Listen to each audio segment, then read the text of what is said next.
సంక్రాంతికి మొత్తం 5 సినిమాలు రిలీజ్ అయ్యాయి. అందులో మొదటిగా రాజాసాబ్ సోసోగా ఆడింది.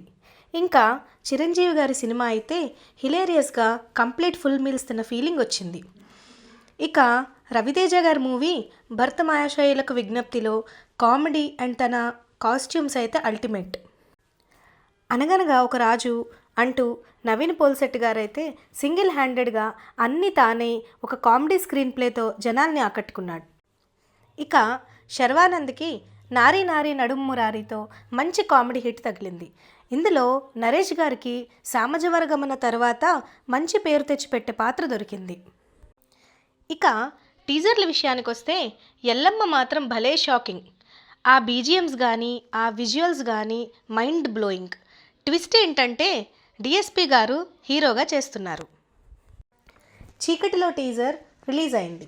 క్రైమ్ థ్రిల్లర్ ఇంట్రెస్ట్ ఉన్న వాళ్ళకి భలేగా కనెక్ట్ అవుతుంది. చాలా కాలం తర్వాత గుణశేఖర్ గారి నుంచి మంచి interesting and intense trailer euphoria release అయింది. ఇందులో కంటెంపరీ ఇష్యూస్ని అడ్రస్ చేస్తున్నట్లుగా అనిపించింది.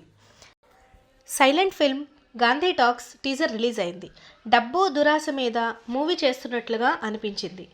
త్రినాథరావు గారి నేను రెడీ టీజర్ వచ్చింది. చూడటానికి ప్రామిసింగ్గా ఉంది. మొత్తానికి గేదెల రాజు కాకినాడ తాలూకా టీజర్ రిలీజ్ అయింది. చూస్తుంటే కాకినాడ బీచ్ మరియు నేచురల్ లొకేషన్స్లో షూట్ చేసినట్లుగా ఉంది. ఇందులో మనం చూసే రెగ్యులర్ యాక్టర్సే కాకుండా ఇన్స్టా ఇన్ఫ్లుయెన్సర్స్ మరియు కాకినాడ నేటివ్ యాక్టర్స్కి అవకాశం ఇచ్చినట్లు కనిపిస్తుంది. రఘు కుంచే గారు లీడ్ రోల్ చేయటం విశేషం. ఇక మరికొన్ని సినిమా కబుర్లతో మళ్ళీ కలుద్దాం. బాయ్.